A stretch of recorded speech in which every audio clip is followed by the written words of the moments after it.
Hello student, मैं पुनीत अग्रवाल।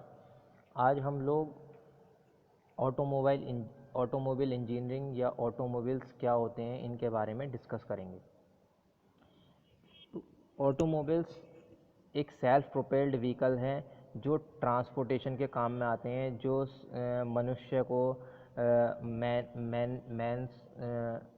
मनुष्य को या सामान को यानी कि गुड्स को इधर ग्राउंड लेवल पे इधर से उधर ले जाने के काम में आते हैं। उन्हें हम ऑटोमोबाइल्स की कैटेगरी में पढ़ते हैं। तो ऐसे ऑटोमोबाइल्स जो सामान या मनुष्य को एक स्थान से दूसरे स्थान पर ले जाने के काम में आते हैं वो ऑटोमोबाइल्स करते हैं, लेकिन वो ग्राउंड लेवल पे यानी कि ज़मीन पे चलने वाले होने चाहिए, तो वो ऑटोमोबाइल्स की कैटेगरी में आते हैं। जैसे कि एग्जांपल है कार, बस, truck, jeep, bike, scooter etcetera, ये सब क्या हैं?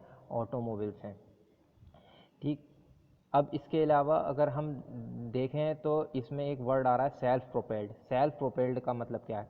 तो सेल्फ प्रोपेल्ड वो व्हीकल्स होते हैं जो अपनी यानी कि जो पावर जनरेट करते हैं, पावर अपने आप जनरेट करते हैं और उसके द्वारा संचालित होते हैं या चलाए जाते हैं।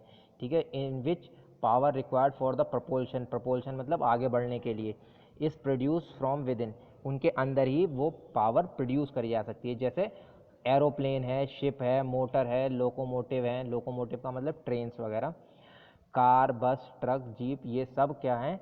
और सेल्फ प्रोपेल्ड इंजन है। लेकिन ये सारे के सारे ऑटोमोबाइल्स की कैटेगरी में नहीं आते, कुछ ही आते हैं जो कि मैंने ऊपर मेंशन कर रखे हैं। तो ऐसे व्हीकल्स, सिंपल लैंग्वेज में अगर हम कहें तो ऐसे सेल्फ प्रोपेल्ड व्हीकल्स जो कि ग्राउंड पे चलने के यानी कि ज़मीन पे चलने के काम में आते हैं, वो ऑटोमोबाइल्स की कैटेगरी में आते हैं। अभी और भी इसके बाद क्लियर हो जाएगा। हम क्या क्या ऑटोमोबाइल इंजीनियरिंग में पढ़ते हैं? हम ऑटोमोबाइल इंजीनियरिंग में क्या पढ़ते हैं? कार, बस, ट्रक, जीप, स्कूटर, इन सब के बारे में, बाइक, ठीक, जो हम डेली यूज़ में ग्राउंड लेवल पे चलाते हैं, ग्राउंड पे चलाते हैं, ज़मीन पे चलाते हैं, उन्हें हम ऑटोमोबाइल इंजीनियरिंग में पढ़ते हैं। एरोनॉटिकल इंजीनियरिंग, एरोनॉटिकल इंजीनियरिंग में हम स्टडी करते हैं एरोप्लेन्स की, हेलीकॉप्टर्स की, रॉकेट की। ये सब किसकी कैटेगरी में आता है? एरोनॉटिकल इंजीनियरिंग की। ठीक। तीसरी कैटेगरी है मेराइन इंजीनियरिंग। मेराइन इंजीनियरिंग का मतलब समुद्र में चलने वाले या रिवर में या पानी में चलने वाले, जैसे शिप है, मोटर है, मोटर बोट है। Sail in water, sail in water का मतलब जो पानी में चलते हैं, ऐसे को हम मेराइन इंजीनियरिंग में पढ़ते हैं। जो हवा में उड़ते हैं उन्हें एरोनॉटिकल इंजीनियरिंग में पढ़ते हैं, और जो ग्राउंड लेवल पे चलते हैं उन्हें हम कहाँ पे पढ़ते हैं? ऑटोमोबाइल इंजीनियरिंग पे।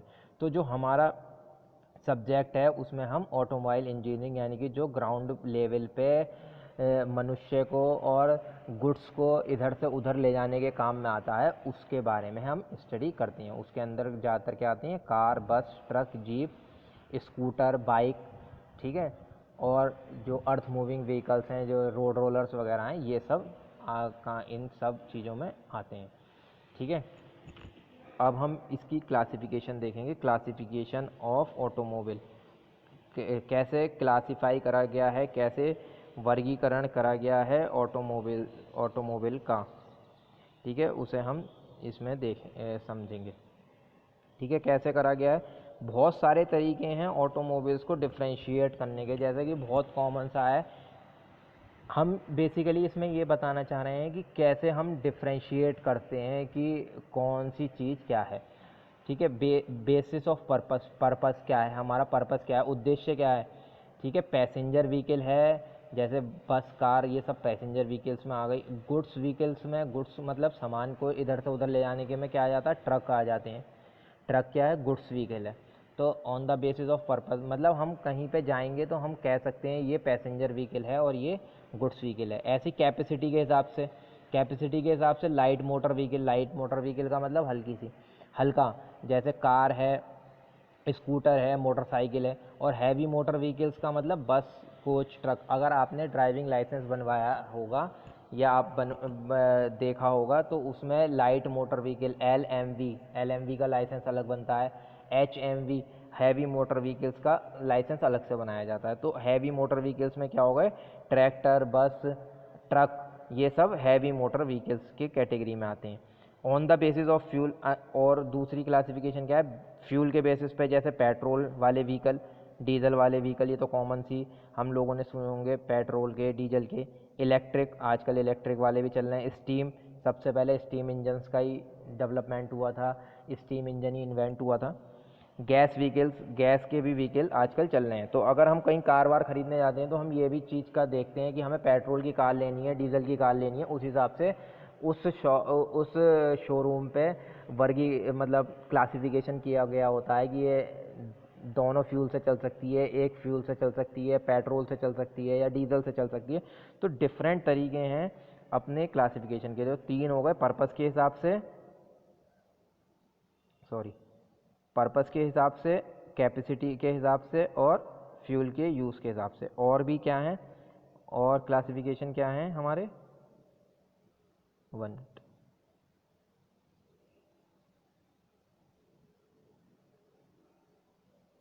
और classification on the basis of wheels, कितने पहिए लगे हुए हैं उसके अंदर। 2 व्हीलर, जैसे हमारी मोपेड है, मोटरसाइकिल है, स्कूटर है। 3 व्हीलर, टेम्पो, रोड रोलर्स, ये क्या है, 3 व्हीलर्स कहलाते हैं, हम लोग जनरली इनका यूज़ करते हैं। 4 व्हीलर में क्या आ जाता है, car, jeep, truck, buses 4 wheelers होती हैं, 4 व्हील वाली बस होती हैं। उससे बड़ी वाली भी 6 व्हीलर, जो ट्रैक्टर्स हैं या टैंकर्स हैं, ठीक है, गन सामान, जो मिलिट्री वगैरह के व्हीकल्स हैं।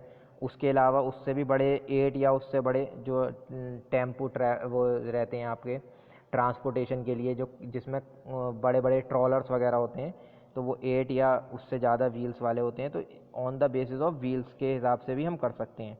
On the basis of drive of the vehicle, drive of the vehicle, drive का मतलब है उसे पावर कैसे मिल रही है, ठीक है। सिंगल व्हील ड्राइव व्हीकल या 2 व्हील ड्राइव व्हीकल, जितनी भी हम अगर मारुति की कार देखेंगे, ये सिंगल व्हील ड्राइव व्हीकल और 2 व्हील ड्राइव व्हीकल का मतलब है, सिंगल व्हील का मतलब जैसे है हम अपनी मोटरसाइकिल है, मोटरसाइकिल में जो पावर मिलती है वो पीछे वाले पहिए पे मिलती है, आगे वाला पहिया उसे फॉलो करता है, जहाँ हम जिधर हैंडल मोड़ते हैं उस तरह से क्या कहते हैं, फॉलो करता रहता है। पावर जो होती है पीछे वाले पहिए पे मिलती है। ऐसी 2 व्हील ड्राइव जितनी भी ज़्यादातर कारें हैं उसमें फ्रंट के व्हील्स पे या तो पावर रहेगी या बैक के व्हील्स पे पावर रहेगी। जैसे जितनी भी ज़्यादातर मारुति की कारें हैं उसमें क्या है, फ्रंट के व्हील्स में पावर है। इंजन पावर कहाँ देता है, फ्रंट के दोनों व्हील्स को, ठीक है। और आपकी ये टाटा की नैनो है, इसमें क्या है, फ्रंट पे व्हील पे ना पावर देके बैक के व्हील्स पे पावर मिल रही है। तो ये क्या है, 2 व्हील ड्राइव है, ठीक है। ऐसा ही अगर हम ये कहें कि चारों व्हील्स पे ड्राइव मिल रही है, यानी कि चारों व्हील्स पे इंजन की पावर मिल रही है, तो वो 4 व्हील ड्राइव कहलाएगा। ऐसे ही 4 व्हील ड्राइव के बाद 6 व्हील ड्राइव भी आते हैं। जो हैवी व्हीकल्स होते हैं वो 6 व्हील ड्राइव भी होते हैं, ठीक। ये सिंगल व्हील ड्राइव या 2 व्हील ड्राइव जो हम ये दोनों पढ़े हैं, ये फ्रंट व्हील भी हो सकते हैं और रियर व्हील भी हो सकते हैं, यानी कि इसमें आगे के पहिए पे भी पावर हो सकती है और पिछले पहियों पे भी पावर हो सकती है। इन्हें हम इन 2 कैटेगरी में भी, फ्रंट व्हील ड्राइव और रियर व्हील ड्राइव की कैटेगरी में भी बता सकते हैं, ठीक है। एक और क्लासिफिकेशन है, इसके अलावा भी कई किताबों में या बुक्स में अलग अलग क्लासिफिकेशन दे रखी हैं। On the basis of position of steering, steering कहाँ लगा हुआ है, लेफ्ट हैंड साइड में लगा हुआ है या राइट हैंड साइड में लगा हुआ है। जैसे कई कारों में, विदेश वगैरह की कारों में अलग टाइप से स्टीयरिंग लगा, अलग साइड स्टीयरिंग लगा रहता है, इंडियन कार्स में अलग साइड स्टीयरिंग लगा रहता है, ठीक। On the basis of engine capacity, engine की कैपेसिटी क्या है उसके हिसाब से भी, जैसे हमने जनरली एक वर्ड सुना होगा सीसी, कि हमारी बाइक इतने सीसी की है, हमारी बाइक में 125 सीसी का इंजन है या किसी की 220 सीसी की है। तो सीसी का मतलब होता है क्यूबिक सेंटीमीटर। क्यूबिक सेंटीमीटर का मतलब है कि उस इंजन का वॉल्यूम, ठीक है, स्वेप्ट वॉल्यूम, जितने इंजन में उसका पिस्टन चलता है उस वॉल्यूम को सीसी में नापा जाता है, ठीक है। इसे निकालने का तरीका क्या है, π/4 d²L, डी क्या हो गया, डाया या बोर कह दिया जाता है सिलेंडर का बोर, और एल क्या हुई, स्ट्रोक की लेंथ। स्ट्रोक की लेंथ का मतलब है पिस्टन का नीचे से ऊपर कितना ऊपर तक जा रहा है, ठीक है, उसके हिसाब से कैपेसिटी निकालते हैं। तो ये क्या है, कैपेसिटी होती है सीसी में नापी जाती है, क्यूबिक सेंटीमीटर या सेंटीमीटर क्यूब। ये इसी से पता लगता है कि हमारा इंजन कितना हैवी है, कितना उसका वॉल्यूम है बेसिकली। ठीक है, कई जैसे लिख भी रखा है, तो automobiles are accordingly classified at 100 CC, 250 CC या 120 सीसी। ऐसे ही 5000 सीसी का इंजन होगा तो आजकल क्या है, कार वगैरह पे लिखा होता है 1.2 लीटर इंजन या 5 लीटर इंजन। 5 लीटर का इंजन का मतलब क्या हो गया, 5000 सीसी की है। इसके अंदर जो सिलेंडर्स लगे हुए हैं वो 5000 क्यूबिक सेंटीमीटर के हैं। ठीक है, ऐसे ही अगर 1.2 लीटर इंजन लिखा हुआ है, यानी कि वो कार या वो व्हीकल जो है 1200 सीसी का है। ठीक है, इस तरह से हम अपने क्लासिफिकेशन कर सकते हैं। ठीक है, तो हम डिफरेंट तरीके से अपने व्हीकल्स को क्लासिफाई करते हैं। जब हम किसी व्हीकल को लेने जाते हैं या देखते हैं तो हम उसे डिफरेंट तरीके से कि ये पैसेंजर व्हीकल है या गुड्स व्हीकल है, ये हल्का है, लाइट मोटर है या हैवी मोटर व्हीकल है, या ये पेट्रोल से चलता है या डीजल से चलता है, किससे चलता है। ठीक है, उसके अलावा इसके अंदर व्हील्स कितने लगे हुए हैं, ड्राइव यानी कि जो पावर मिल रही है वो कौन से व्हील्स पे मिल रही है, फ्रंट के व्हील्स पे मिल रही है, रियर के व्हील पे मिल रही है, 2 व्हील्स पे मिल रही है, 3 व्हील्स पे मिल रही है, चारों व्हील्स पे मिल रही है, किस तरफ स्टीयरिंग लगा हुआ है, उसके अलावा उसकी कैपेसिटी कितनी है, उसकी पावर कितनी है, उसकी क्षमता कितनी है, उसके इंजन की क्षमता कितनी है। उस हिसाब से हम लोग अपने इंजन का क्लासिफिकेशन कर सकते हैं। ठीक है, ओके, थैंक्स।